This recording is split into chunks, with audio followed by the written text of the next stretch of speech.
Sveiki visi, šioje pamokoje kalbėsime apie tokį dalyką kaip PHP funkcijos ir iš tiesų funkcijos yra tikrai labai naudojamas dalykas ir be funkcijų tikriausiai nieko įdomaus PHP kalboje ir negalima būtų nuveikti. Taigi aš iškart pereisiu prie pavyzdžio ir tiesiog vėliau jį paaiškinsiu. Taigi susikurkime paprasčiausią funkciją, pradėkime raktažodžiu function, toliau rašykime savo funkcijos pavadinimą, tarkim pirma, skliaustelėse yra nurodomi išoriniai kintamieji, tačiau kol kas mes jų nenaudosime ir tiesiog, tarkim, atvaizduokime tekstą sveikas pasauli.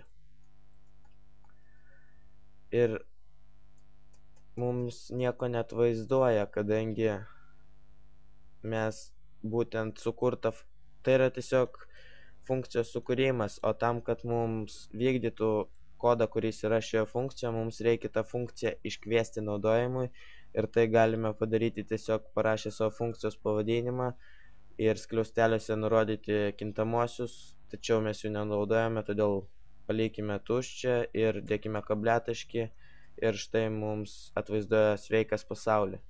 Taigi, čia yra sukuriama funkcija, o čia yra iškviečiama naudojimui. Taigi, funkcijos prasideda raktažodžiu function, toliau rašomas pavadinimas, skliaustelėse nurodomi kintamieji, kuriuos naudosime funkcijoje, apie tai kalbėsime kitame pavyzdyje, toliau kodo blokas ir kodo blokė jūsų norimas kodas. O čia tiesiog rašome savo funkcijos pavadinimą ir skliaustelėse nustatome būtent tų kintamųjų reikšmės, kuriuos naudosime funkcijoje, tačiau mes jų nenaudojame, tai vėlgi tuščia ir kabletaškis. Taigi gauname tokį rezultatą.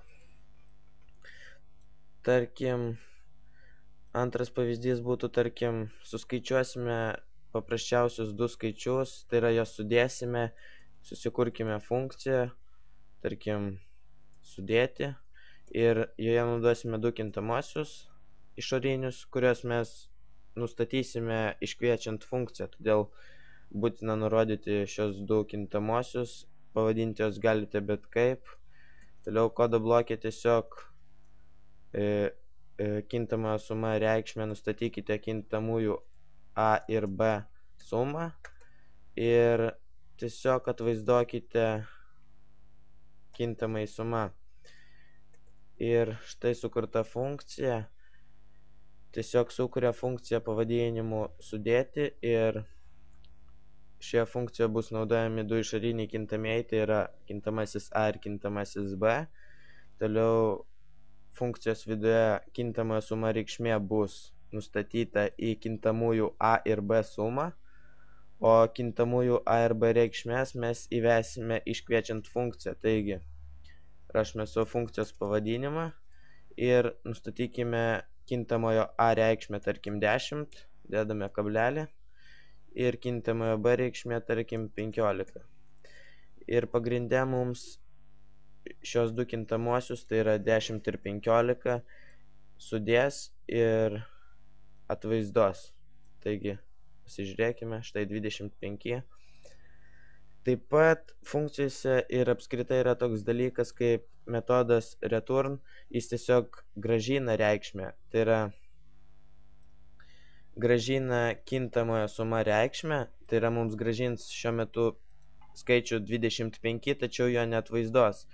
O tam, kad jį atvaizduotų, mes tiesiog turime funkcijos iškvietimą įdėti į echo arba print ir tuo metu mums atvaizduos. Tačiau jeigu mes tiesiog iškviesime funkciją, mums tiesiog grąžins tą reikšmę, tačiau neatvaizduos į naršyklę, sakykime.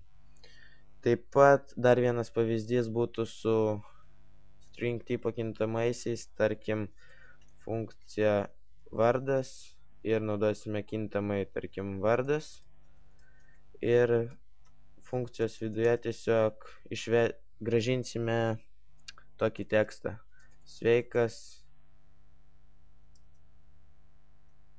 žmogau vardu ir mūsų kintamasis vardas. Ir mums tiesiog grąžins tekstą sveikas žmogau vardu ir vardas, kurį mes įvesime iškvietę funkciją. Tarkim, mūsų funkcijos pavadinimas ir rašome vardą kabutėse, kadangi kintamasis bus ne integer, o string tipo.